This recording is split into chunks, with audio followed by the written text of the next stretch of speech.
In the Adelaide Centre of Spinal Research in the John OBrien Library, which contains a valuable collection of rare and antiquarian books on the spine that number several hundred. This remarkable collection of books, some of which were published in the 18th century, was collected by John OBrien over many years. Last year, John most generously transferred the ownership of this wonderful collection to the Spine Society of Australia as a gift to the Society. John has not lived in Australia for the past 40 years, but he decided that as his roots remained here, so should the treasured collection that he painstakingly acquired during those decades away. Now with me is John OBrien himself, who's kindly agreed to talk on his life and times as it relates to spinal surgery, including the impetus for this collection of books. Now, John, perhaps the best way to start is to ask you how you first came to be interested in spinal surgery. Oh, Rob, thank you very much. That's a bit of a dolly of a first question, and thank you. I first became interested in spinal surgery in the early 60s when I went away to do postgraduate training in England. I was approached by John Jens of Ballarat asking if I'd do a locum for him, as he wanted to leave Ballarat in late '66 and go abroad to advertise and promote a very big international meeting, of which he would be one of the seniors, and it would be run in Sydney in 1970, the international meeting of the English-speaking world of orthopaedic surgeons. And Jack Jensy, to his mates, asked me, I was just finishing my first time in orthopaedic surgery. I was really a makey learn, as they say in Hong Kong. And he approached me and paid my fare back to Ballarat, and where I spent 3 amazing months working with his assistant Ron Beetham in a big clinic there at the St John of God Hospital. That really turned me. That was really the answer to the question you asked. The first afternoon I was there, I assisted Ron Beetham do 3 anterior lumbar fusions. And my mind was set up from that time on. I went back to Britain at the end of that year, and Jack Jens had organised for me an AOA year in Edinburgh, working with Professor Chip James, and from there I organised to go on to Hong Kong. But that was the seeding in my skull. John Jens was a huge influence on me starting in spinal surgery. I guess a lot of people wouldn't have realised that Australian surgeons were doing anterior lumbar work at that time, back in the 60s. I don't think they would have. Actually, anterior lumbar surgery, it was infrequent globally then. I mean, of course there was Hodgson in Hong Kong. There was a big South African school always with... Sydney Sachs or? Sydney Sachs was one of them, and the man who did the cord work... Domacy. George Domacy. Yeah. There was always a big... But Hodgson influenced all of these people. I don't think there was much anterior lumbar work being done. It had been done, it stopped and started and stopped. But, I mean, to find it... a whole minefield of it in Ballarat was quite amazing. Of course, that was Hodgson's influence. And of course, Jack Jens said if I was interested in spinal surgery, I had to spend a year. I had to go to work with Hodgson in Hong Kong, which I subsequently did.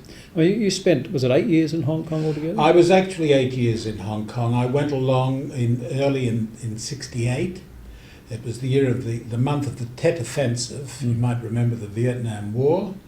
And I went along for a 6-month attachment there, which Hodgson had organised for me, attached to the Hong Kong University. as a lecturer, and I'd been there a month, and Hoddy said to me, "Look, your face fits. I mean, the Chinese quite enjoy you being around here, and you're not irritating me, so why not stay?" I mean, a lot of people went and visited him, but I mean, you must have been something special to have been asked to stay on to beyond that. And then 8 years is a long time. And well, it was. You see, I was absolutely electrified by what I was seeing there in the first few weeks. I couldn't believe it was against all the everything I'd been sort of taught in London and Edinburgh. I mean, here was Hodgson, who had first started anterior surgery for spinal TB back in November 1955. So here I was 13 years later. I mean, it was so well established in Hong Kong and other parts of the world, but London had found great difficulty in accepting that.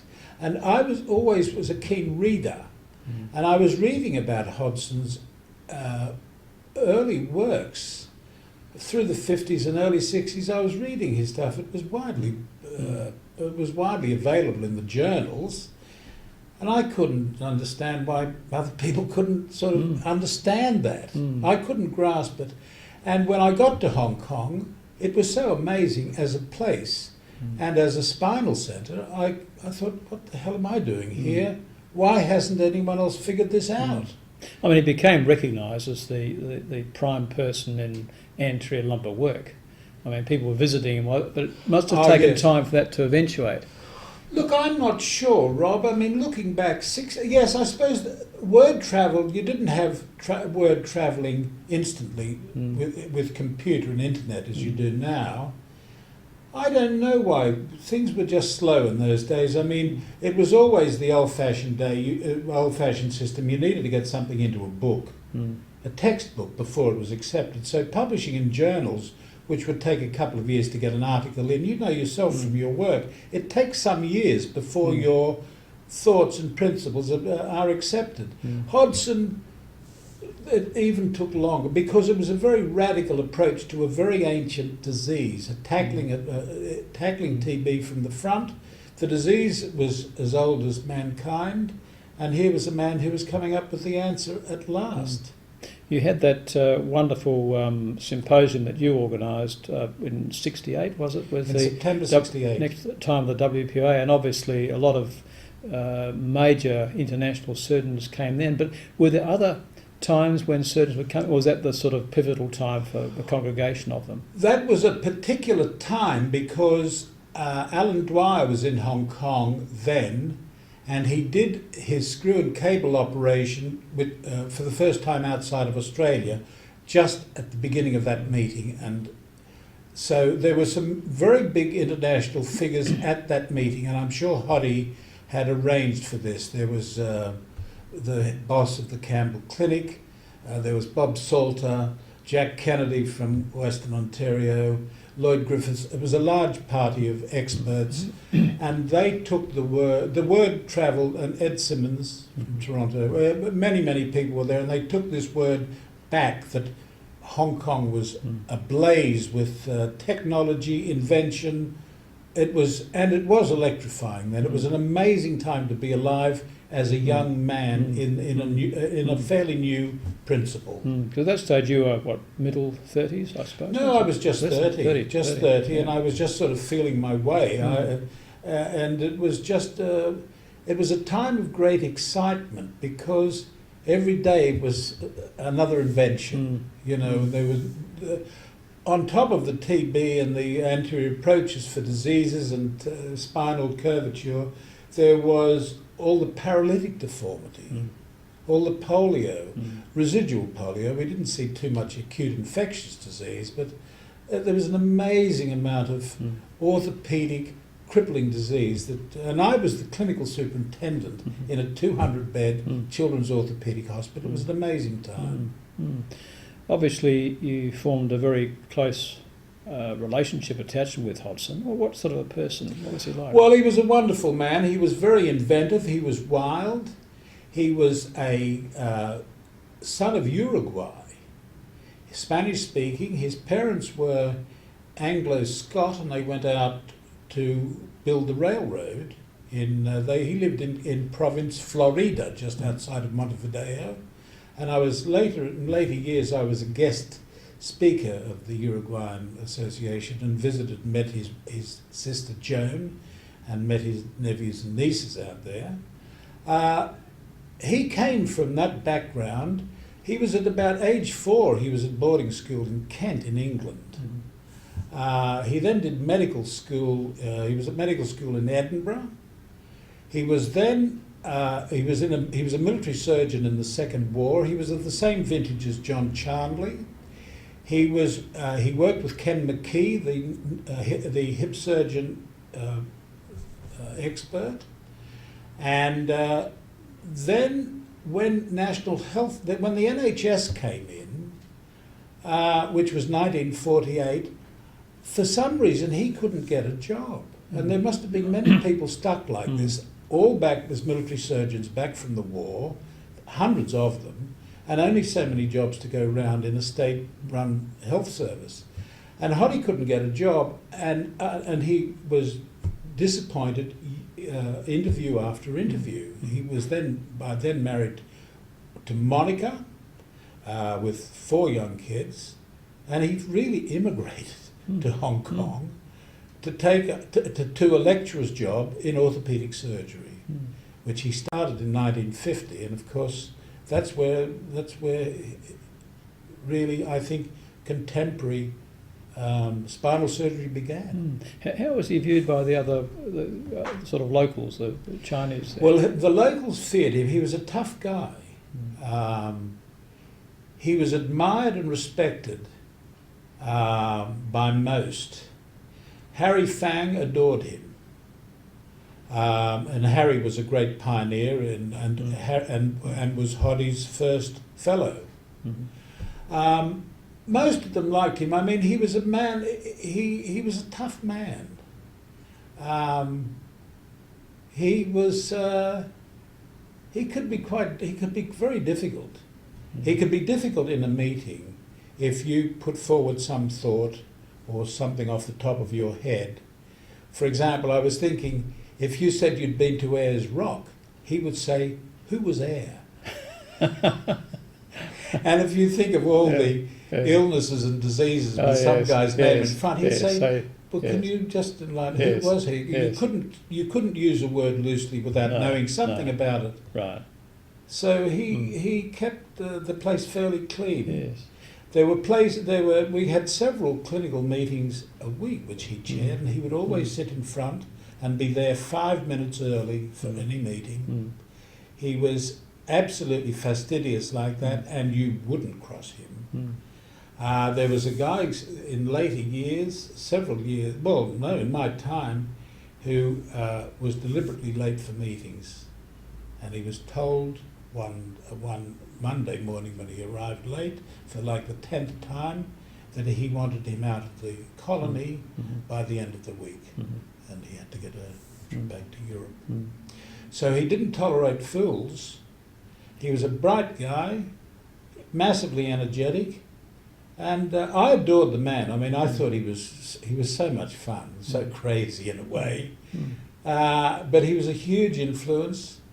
A lot of people had difficulty with him. He was a slightly he was difficult if he could.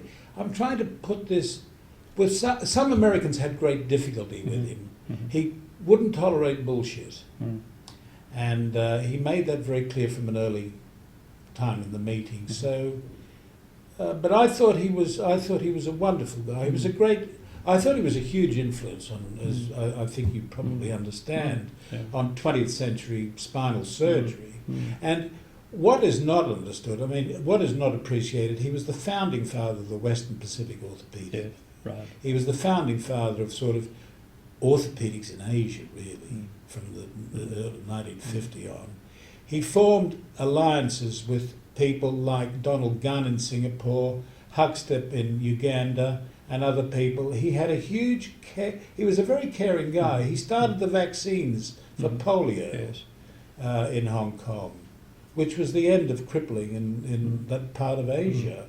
And I thought he was a wonderful man. Well, obviously, a lot of the operative procedures that he was carrying out were unique. I mean, first, did he go about that by doing cadaver work, or was it something that just came to him at the time when...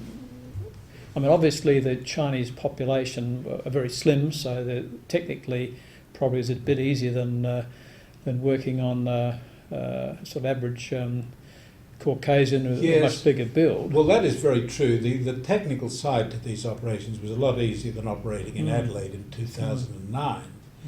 But I asked Hoddy where the seed was sown for this. Many years ago I interviewed him. And he said that when he first went into the cadaver room studying anatomy, or maybe, but must have been doing anatomy as an undergraduate, he was aware that when it was doing post-mortem, so halfway through medical school, he was aware that when the corpse was eviscerated, that the whole spine was on view from the upper cervical spine down to the pelvis, and he realised immediately its accessibility if you had the right technical approach. I think that was what seemed very commonplace and very obvious now. I mean, that was quite an observation 50 odd years ago. Now, you mentioned Alan Dwyer and the demonstration case he did at that time. What was the relationship between Hoddy and Dwyer? Oh, they were like brothers, really. Alan Dwyer invented this screw and cable technique for the correction of scoliosis back in I think he did his first case in 1962 or 63. He had difficulty selling this idea, selling the thoughts and the anterior approach for scoliosis. He had difficulty in Sydney, where they thought he was a bit daft. He was actually the most brilliant and lateral thinking surgeon I'd ever seen, and I knew him like a friend, a very close friend. And Alan Dwyer, having difficulty with this operation and the problems there must have been around in the early 60s getting this thing accepted by his peers. Unbelievable. So anyway, Alan Dwyer, Hoddy told me this, Alan Dwyer showed him a little slide of a spine with this screw, all the metal titanium screws stuck in the side and a cable down, and Hoddy said, look, you must carry on with this, Alan, this is wonderful. They'd met at an AOA meeting in Australia, and Alan said, well, I've got no pals in Sydney that are sort of interested in doing this, although I must say the late Cecil Cass, his partner, was a great supporter, but he needed some major surgeon with the access. And Hoddy said, well, look, Harry Tyre is your man at Prince Alfred in Sydney. And Alan said, well, I think Alan didn't know him. Really? I think, but I may be wrong. Anyway, Hoddy got this pair of them together and working. And this must have been from the mid-60s on, they were doing one case at the Mater Hospital, and then a weekend, on a Saturday morning later, they'd be doing one at Prince Alfred Hospital. I say that Harry told me that Hugh Barry was very keen to take the screw and cable and take it on as the Prince Alfred screw and cable instrumentation. And Harry, bless him, said, look, there's no way you can do this. I mean, this is Alan Dwyer's idea, and it stays with him. And I'm pleased, I mean, that was noble of Harry. But that was an important liaison. The pair of them worked very, very well. And of course, Hoddy put those two together. Then Alan used to come up to Hong Kong often, most years, and he would stay with me when he came up and would do demonstration cases and operate. The time he came up in September 68 during that Western Pacific meeting, I think he would have done 3 or 4 cases with Arthur Yao and myself. And it was extraordinary. That changed the whole pattern. So at that stage he was doing the approach himself, because before that it was developed with a general surgeon, wasn't it? There was Noel Alan Newton, Dwyer? of course. Yes, Noel yes. Newton was involved, and of course Arthur Sherwood was involved as the bioengineer. Yes. But Noel Newton, who was probably the best technical surgeon I'd ever seen, and was a chum of Alan Dwyer's from way Right. back. They were old friends. Mm. Noel helped him in those early Yes, years, that's yes. right. And that's right. I was thinking of... Harry came in as an orthopaedic Right. surgeon with Yes, anterior yes. knowledge of anterior access Yes, to the yes. spine. Yes. But Noel was fabulous, Mm. and the early publications included Dwyer, Noel Newton, and Sherwood, the bioengineer. Yes, yes. Mm. I gather, I mean, he did a number of cases there. I remember hearing that, and everyone has problems and mistakes. On one occasion, someone put the X-ray round the wrong way. What was the story? Well, there? I was there for that. That was one Saturday morning, and so that was one of the three, or Right. maybe the fourth case Right. in September '68. A young guy with a young teenage fellow with a neurofibromatosis spine and a nasty double curve. Alan was ready to access it. Jacqueline Perry was there, and a couple of other visiting Americans. It must have been the week after this Western Pacific meeting, and I remember I was in on the case, washing hands, scrubbing, and a visiting surgeon came in and turned the X-ray around, saying, "Look, in the SRS, we always view the spine from the back, Yes. so you've got to view it Yes. from the back." Yes. Quite irrespective of the fact Yeah, that it's done from the front. it was done from the front, and the X-ray had been put up Yes. by Alan Dwyer, who was Yes. going to do it. Yes. So one thing led to another, and the wrong curve was opened. Right. So that we were then trying to instrument up to T4 or T5, Right. and trying to make. Right. The mistake had been made Yes. was Yes. turning the X-ray Yes. round, Yes. and then that just went on and magnified, and finally the titanium screw was put across the back of the spinal cord at about T6 level. Right. We explored the kid at 9 that Yeah. night, and nothing Yeah. ever came No. back. He got No. an empyema. Yeah. I don't think he lasted very long. No. Yeah. It was one of the first. It was the first fatality with it. Right. Unfortunately, not many, I No. believe. No. Now tell me, I mean, what was the catalyst for spending the year with Alf Nachemson, where you did your PhD on the halopelvic apparatus? Right. Well, the halopelvic work I'd started in Hong Kong in 1969, and it was extraordinary how much correction you could get with curves. It was amazing. And of course you lengthened it. There were side effects and complications with cervical spine lengthening, but we were taking these patients out at a millimetre a day. Mm-hmm. And there was osteoporosis, and there were other problems, but the curvatures were corrected dramatically. What we didn't know were what forces were involved. Mm-hmm. And Nachemson had done previously, some years before, some intravital wireless telemetry, and it seemed to me an appropriate thing to get more knowledge about the forces we were applying on the spine. Here we were putting huge forces Yes, through yes. a halo and a pelvic hoop. I was just interested to know. I thought it would help in the development of the technique further, Sure. and in patient care, to get some idea about the forces and their dissipation, because the forces were all falling off and the patients were loose before you tighten them up the next day. And Nachemson was the only man who'd really addressed this problem of finding forces on the spine. And we invited him out to Hong Kong, and we did some joint work together, and that led to me going back to Sweden. I did a PhD over there on the halo pelvic traction technique, and the engineering principles involved. It was an interesting year I had in Gothenburg.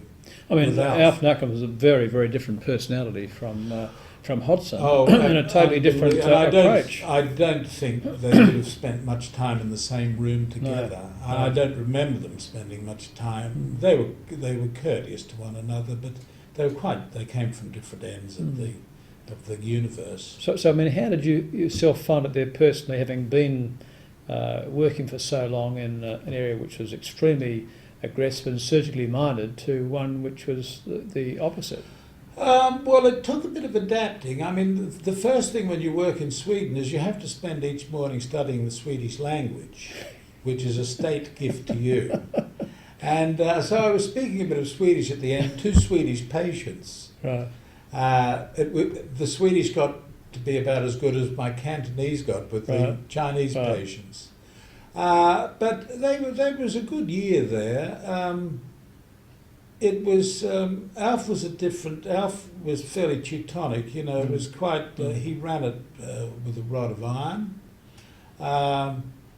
The diseases were so different. I mean, God, there was only. What I did see with Nackerson was a huge amount of idiopathic scoliosis. I mean, that was Alf's trump card. Yes, which he generally treated conservatively. No, well, he braced a lot, but when they got over, say, 50 degrees or so, for curvature, he was putting in Harrington rods. And there were at least two Harrington rods going in a week. Were there? But what? Oh yeah, at least two, and that's not a big population. Gothenburg, maybe half. Because people tend to associate narcolepsy with non-intervention, and I get a lot of it's with that goes to that great debate he had with John Hall when he argued on the conservative management versus the operative one.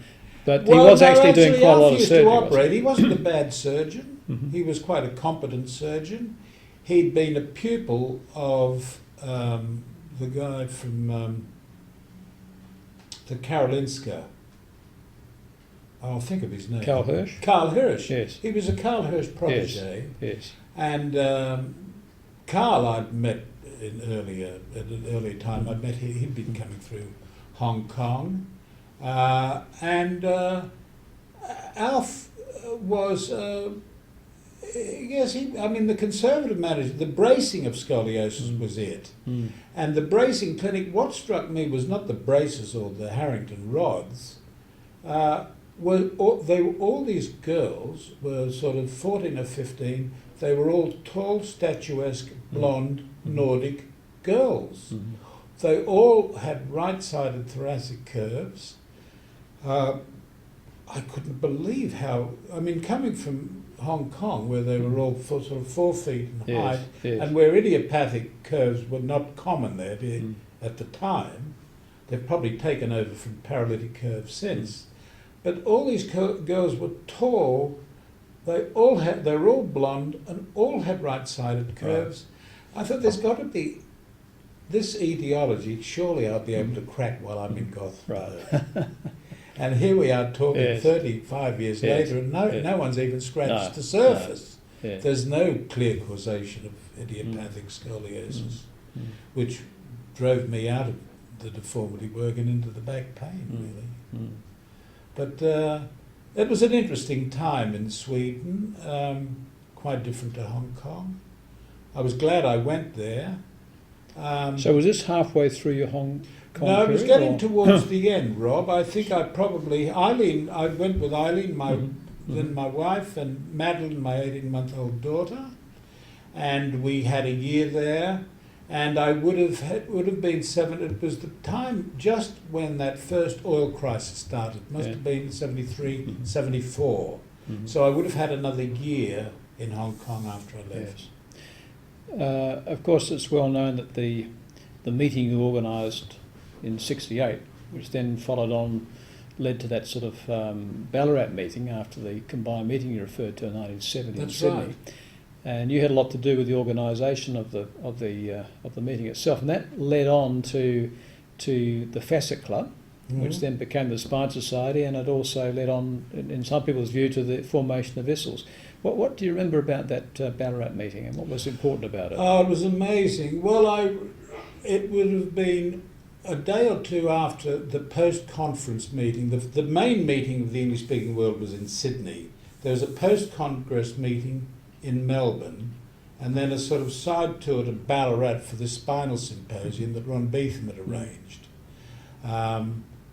I remember the guys there. I remember it, and I think you've got the photograph here. Yes, we have. Alan Dwyer was there, Harry Farfan was there, Ron Beetham, Jack Jens, John Grant.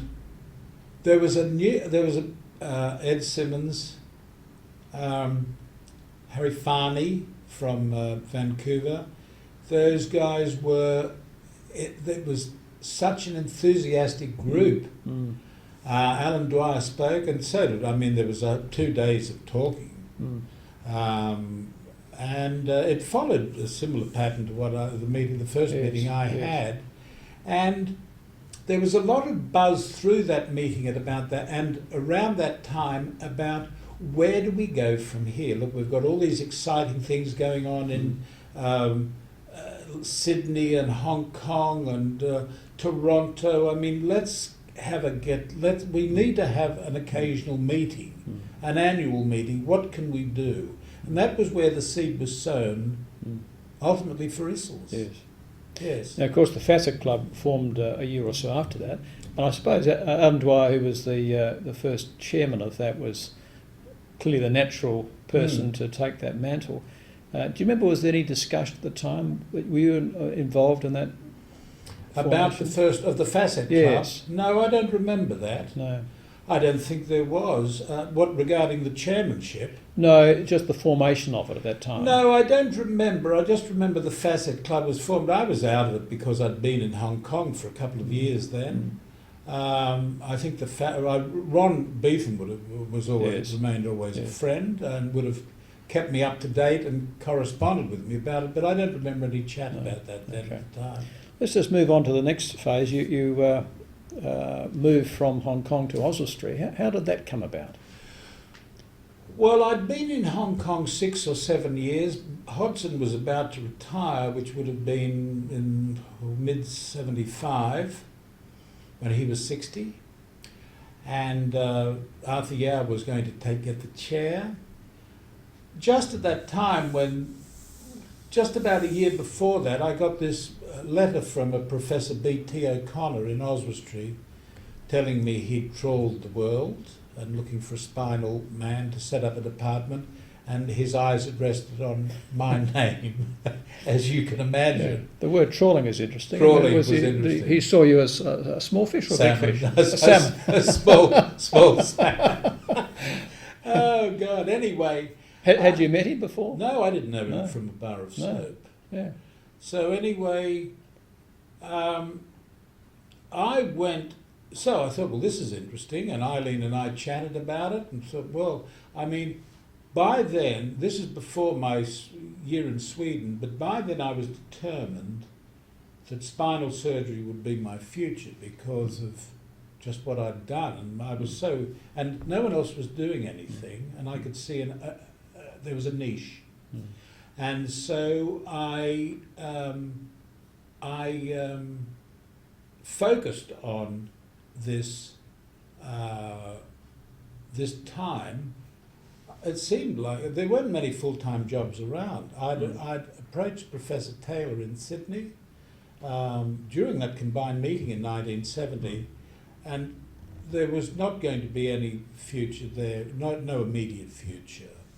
And so the Oswestry thing was attractive. I'd always wanted to come back to Australia, to Sydney specifically, but I was getting quite specialised in my field. You'd been out of the country for a long time. I'd been out of the country for a few years, and it was not going to be an easy re-entry. Yeah, a logical thing might have been to have had support from Alan Dwyer, but of course then he'd well, you see, Alan died in 73, wasn't it? Well, I think 74. Yes.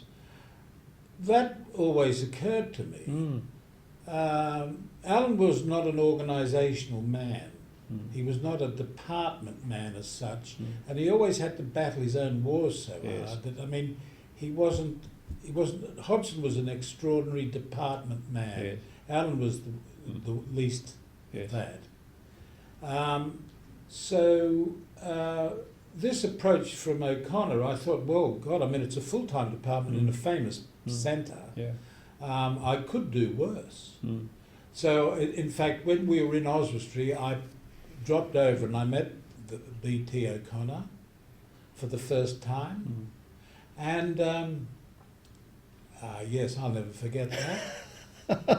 And he encouraged me. Nobody does. He encouraged me to come to Oswestry. Yeah.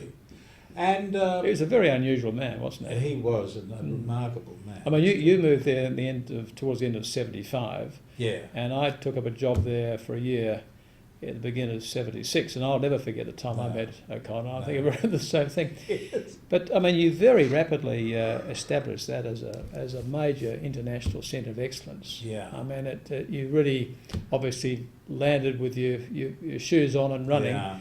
Well, And you had support from some terrific people. I mean, you latched onto this collaborative idea with the radiologist Bill Parker and Ian McCall. they were marvellous. Yes.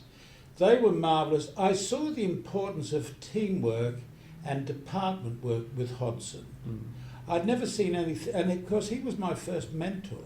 I never had another mentor in the profession. Jerry Milton in Sydney, perhaps, early on in general surgery. But I mean, Hoddy was a mentor and sort of tried to sort of help me. So was he getting other people involved from, I mean, at Oswestry you had people like Professor Kelgren, the rheumatologist, come down, John Ball, the pathologist. You were getting collaborative work. Was that the impetus from Hodgson, or was that something you developed from the first ISSLS meeting where people from different disciplines were coming together? No, I don't think it was, Rob. It certainly, Hoddy didn't have people, he wasn't surrounded by people. I mean, he was centre point, and that was it. And he had the department, and he ran that very efficiently. I don't think... that's a very good question. Where did that idea of collaboration come from? I mean, it was obvious if I was going to do anything in Oswestry, I needed a lot of people from outside, help to come in to advise, assist, give their expert opinion, and be involved and be made feel members of a team. Yes. And that's what I appreciated in Hong Kong. It was the first time really in my life I was made feel an integral member of a team, of a department. And that's really what I wanted to... that's probably what I handed on best and most in my life, was giving to people the interest and the enthusiasm to want to join and be a member of that team. And once you got that enthusiasm, which you're right, it was infective enthusiasm in that period, and so many guys got so excited by it. It was a marvellous time in history, actually. Yeah, it was looking wonderful. back. Wonderful. And it was, you know, you only... And people, of course, old Yonke Kelgren was one of the great, great thinkers in pain and arthritis and every other thing. He was an amazing, soon-to-be retired professor of rheumatology in Manchester University. When I arrived in Oswestry, I approached him about coming down. I mean, I didn't know he was alive. I thought he'd been dead 30 I remember years. he came down, you had him down in the operating theatre, which at that stage struck me as very different to have, as I say, a rheumatologist, then you had a and of pathologist. course they were so amazed that they would be invited. Yes. They all wanted to be part of the team, and yes. all wanted to be around. And the centre of the centre of the focal point was the patient. Yes. And if they got that message that they were part of the treating team, they got very, very excited. Most people did, and they still do. They want to be part. Basically, people are good, and they want to help in treatment. And if they can identify in that then they're better, and they come on side. But Kelgren was marvellous. I mean, no one ever asked him anything about pain or anything for 40 years. He'd worked it all out, hadn't he, back in the 30s? He had it all worked out in Yes, the 30s. yeah. He was marvellous. Yes. Marvellous. Yes. You managed to attract there a lot of people from North America, from Europe. I mean, the number of visitors you had there were the stars of that particular time. Yeah. It was really, I mean, from a personal point of view, it was an extremely exciting time to be there, and the clinical meetings you had for the registrars of the hospital were, they're very, very well attended and enormous enthusiasm. Yeah, it was magic thinking back now, and you Yes. know, all I was handing down was like handing along the torch. I picked up the torch from Hodgson, and I just handed it along the line exactly as I'd picked it up, and I got that message from Hoddy.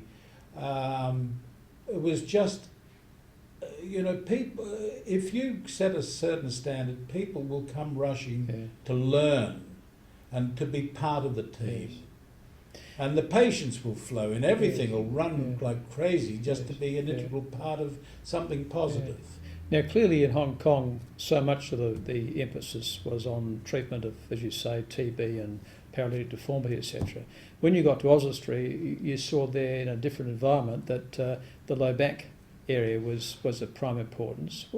Well, it's true. I inherited a lot of work in spinal deformity that had been treated or untreated over many years, and that was a very interesting because I'd never seen any of this work from the First World, and some had been previously operated, some hadn't, but it was all very different.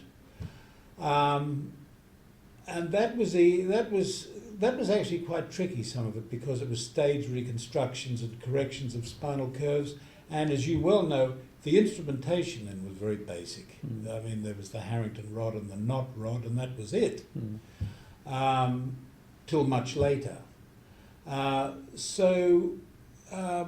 With Bill Park's enthusiasm, I got more and more interested in back pain, because that was a huge challenge that no one seemed to ever really address.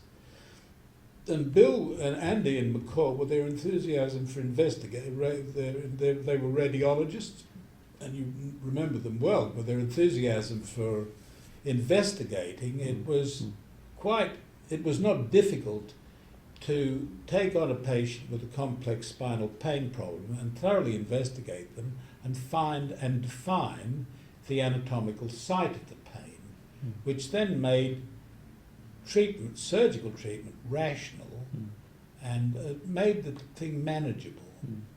And really that's, and of course I was then just started applying, I mean none of this was new, but I started to apply anterior lumbar surgery and fusion in the management of back pain disorders. And I think no one had really done that as extensively as we were doing in 76 in Oswestry. And that opened up a whole new, and you must remember that ISSLS was only like 2 years old then. Yes, yes. So that was a whole, it was an exciting period actually. That's probably when you stepped into I mean, it struck me that your emphasis had changed very much from deformity to low back. How long did you continue with the deformity work at Oz? Was that something which became less and less as the anterior? Well, because I was doing so, because I'd done so much in Hong Kong, I just got slightly tired of it. The workload wasn't there. The paralytic deformity and the TB, which I'd seen so much of in Hong Kong, they weren't there. The challenges were still there in deformity, but I don't know, it wasn't... I think in London I would have seen a lot more complex deformity. I just got more interested in...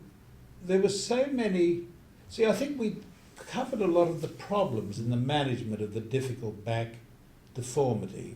A lot had been covered. The principles of the surgical techniques had been covered in that period, and so I was just looking at other fields, and certainly the back pain. I thought, God, no one seems to have stumbled onto this. There was no real answer, and most of the results with whatever you did, I mean, you look at the results of laminectomy, the results of myelography, it was a very defeatist approach towards back pain and sciatica in the 70s. And I thought, I can only help improve this. That was my attitude towards it. Now, you had a sort of personal experience of this yourself, hadn't you? I mean, your own back history, you'd had a laminectomy, was it by Douglas Freebody? Douglas Freebody, operated on a big L4-5 disc in 72. And then I ran into a bit of problem, a bit of difficulty back in Hong Kong 3 years later, and Hoddy and Arthur Yao did a 3-level anterior lumbar fusion on it. 3 levels is a lot of levels. It's a lot of levels. And the original procedure was at 4-5. Why did they decide to do 3 levels? I mean, it's obviously served you well over all these years, I've done very well. it was. I think, well, the management, the idea used to be if you had L45, then you would have fused from the front. If it needed to be fused from the front, then you would add the lumbar sacral disc. Yes. So having done those two levels, I think they had a tinker at the L3-4 disc. Yeah. I think they did a saline acceptance test. Right. It's interesting how things change, isn't it? Because you told me before this is something you didn't know about till you woke up and found out you did a 3-level. And saline acceptance test, which had been promoted by Paul Harmon. Yes. Yeah. And I wasn't. I mean, you know, back then I don't remember even doing a written consent. No. But those things weren't even discussed there. Yes. But I was quite happy with what I got. I thought I got a very good bang. Yes. Yeah. Now, I mean, you were a slightly bigger build from the Chinese that they were operating, so no doubt it was a little bit more difficult. But is there any truth in the story that you had a glass of beer a few days later and the wound popped and you had to have it redone? No, the wound was fine, but I did. The reason there was an explanation. I was at Canossa Hospital, Italian nuns' hospital where Hoddy did his private surgery, overlooking the harbour. The Queen and Prince Philip were due to sail into the harbour for the first time ever, 3 days post-op. Right. And I celebrated by having a few friends in, because it was a panoramic view of this. And one thing led to another, and I was ill the next day. I got into a lot of trouble over that. Yes. But anyway, I did fine. I was in a huge plaster cast for 6 weeks. Yes. And all went well. Yes. I mean, it's not often that a surgeon can speak from experience when he advises a certain procedure, and that's something unique for you in the spinal world. Well, it is. When embracing anterior spinal surgery. The one thing I can remember, just alluding to that for a moment, Hoddy said to me, Hoddy rattled the bed post-op and said, "Are you awake, John?" I was just waking up. He said, "How are you?" I thought, my God, all that pain's gone. Yes, right. And I mean, totally gone. I hadn't been free of that for years. The leg pain, the back pain, all gone. Yeah. This is post-op lying in bed. And it was always a test I asked patients. I know, I remember it well. Yeah. I think it's a very important thing. If they're stuck with the same pain post-op, not sort of your sign. Think again. So once again, that was based on personal experience. Personal experience. Now, obviously, when you moved to Oswestry and were carrying out this type of surgery, it was fairly foreign for this to be done at Oswestry. I mean, it wasn't done before. And it was an area where I think, right in saying that the surgeons generally were extremely conservative in their approach to back problems. How do you think your aggressive approach there was perceived by the other surgical consultants? Oh boy, who came all over the place? I'm not sure looking back. I think there was a lot of reserve about it. They weren't sure. They couldn't be sure what I was doing, why I was doing it, where I'd come from. And they were just hoping that things would smarten up in due course. Yes. But looking back, I must say, OConnor, he gave total support, and I think having appointed me to the job, he was all totally supporting. He was the guy who used to support people to the hilt, didn't he? He was massively supporting. Despite his other problems, he was. That's one thing. He used to say he wanted to be regarded as an enabling officer. Yes, yes. And he was great at what he said he would do. He was very loyal. Yes. Eccentric but loyal. Yes, yes. Yeah. But the other fellas had a difficulty, like Roland Hughes had difficulty with anterior lumbar surgery, and a lot of the others did, because a lot of them were schooled in the Robert Jones sort of tradition, which did not include anterior lumbar surgery. Yes. But you see, that time was a sort of a period of change in surgery, spinal surgery and other surgery. I mean, things were becoming, implants were coming into, implants were being used, hip replacements, knee replacements, and screw and cable surgery for scoliosis, anterior lumbar fusions. It was a watershed right there, and I think we were sort of part of that. Yes. I mean, Oswestry was the regional centre for spinal injuries, but Yes. it always struck me as unusual that your spinal unit didn't become involved in the surgical management of that. What was the reason for that? Well, I mean, I admire what you've done here in Adelaide, where you've got the spinal injury unit as an integrated part of spinal care, spinal management, spinal disorders. But its history grew out of spinal injuries, I think, into embracing the rest. Yes. There, the spinal injuries unit in Oswestry was always a conservative management, in our time run by Terence McSweeney and Barry Jones, who were world class. And I think I was not involved at all with the day-to-day thing at all, but I was involved with a lot of the discussions about potential surgical care when it might be needed, usually in terms of instability and usually not in terms of cord decompression, which was still then a bit alien.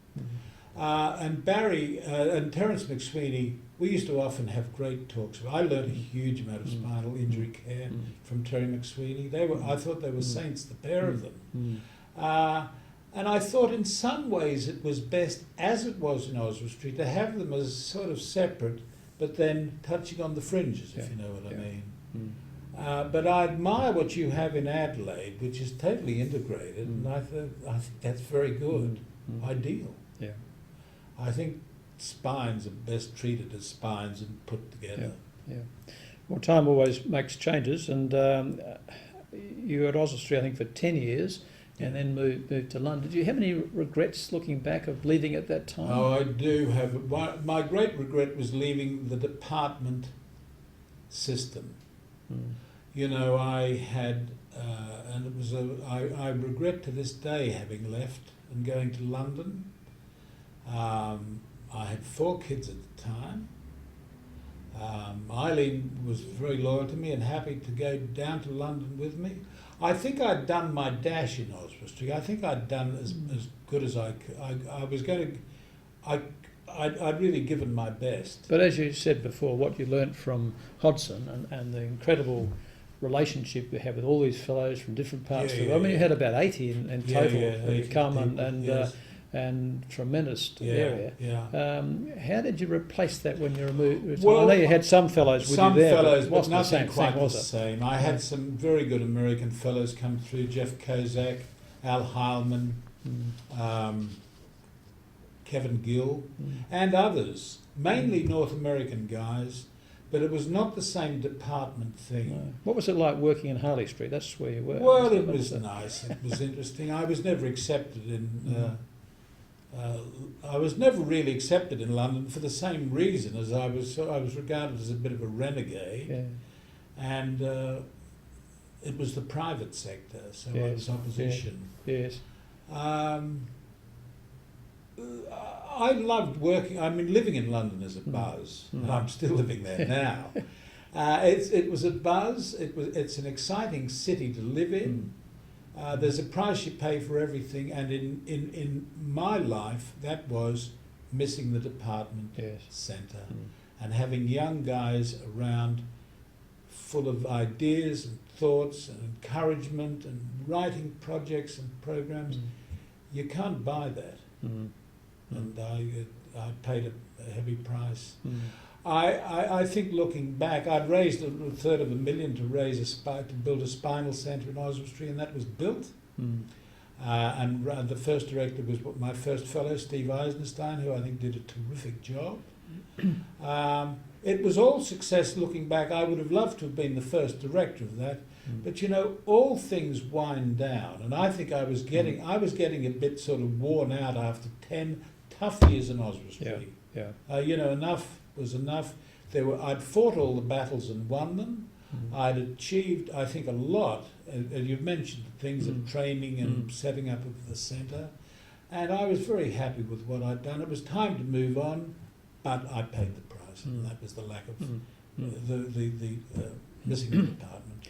Now, when I left Oswestry, you told me there were 2 people that I should hold in high esteem for lumbar spinal work. One was Kirkaldy Willis, The other was Harry Crock. And I remember at the meetings that I attended on the street, and I hadn't in fact met Harry until I attended some of your.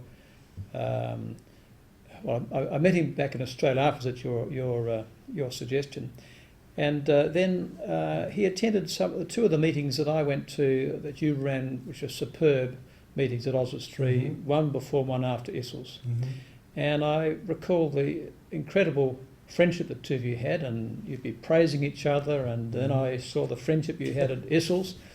And then, of course, you know, as is well known, that sort of broke down when Harry moved to London. Was that just a question of two dominant anterior spinal surgeons with big egos getting each other's road, or what was it? I know you've repaired the difference now. Yes. And I think looking but what back, was it? I was very happy to have Harry over there, and I took Carmel and himself down to a grill down in the Strand, and we talked it over about should he or should he not, should they or should they not come to London, because he was having a tough time in Melbourne for what reason, I don't know. And I said, look, Harry, it's all in London. There's so much clinical work, there's so much Middle East work, there's so much research, there's so much teaching. You know, we can, there's enough for a lifetime for the pair of us. And, you know, you'd be more than, well, I'll do everything. I'll move hell and high water to get you to London. And Simpsons on the Strand it was. Simpsons on the Strand. Lovely, recommended. And Harry said, all right, John, we're settled, aren't we, Carmel? And I said, yes. So within a year he was over. And I think it was conflict over, I mean, it was petty looking back. Two childish old gents, really. I don't know how. I mean, Harry is not the easiest customer. We both have big egos. How we couldn't smoke, why we wouldn't smoke the peace pipe and just get on and work, I don't know. It worked under some circumstances, but not in others. We're the best of friends now. Well, I must say it was wonderful for me last year at the Spine Society to have the two of you on the stage receiving honorary and lifetime positions in the society. That was right. Well, I was very chuffed by that. It was great to smoke the peace pipe, but I don't know. We had conflicts, but I think that's human nature, really. I mean, it was nothing more or less than that. Well, you're pretty unique because you're both Australian and you're both anterior lumbar spinal surgeons in London, where that wasn't necessarily what the Brits wanted to see. And the Brits were uncomfortable with that, I should add. The Brits were not at all comfortable. It's funny looking back. Isn't it? I mean, if I'd had all that time again, we would have developed a spinal unit in London. The O'Brien Crock Centre. Very good. Well, look, we're getting towards the end of time, I think, and I think personally what I want to do is to thank you on behalf of the Spine Society for this fantastic collection of books. It really was a most generous thing for you to decide to leave what yours is very much a part of you, this prized possession. And from what you told me, it was something you've had this inkling and love of history and books for a long time, but it goes back to what seems to me to be almost a father figure in Hodgson who had the same thing. Is that right? Well, pretty much. I left here in the early 60s to do postgraduate training and come back to spend my life, I suppose, and I was sidetracked by Hong Kong. My mentor was Hoddy, and I, you know, many things. Much of my life sort of grew out of my experiences with him in Hong Kong.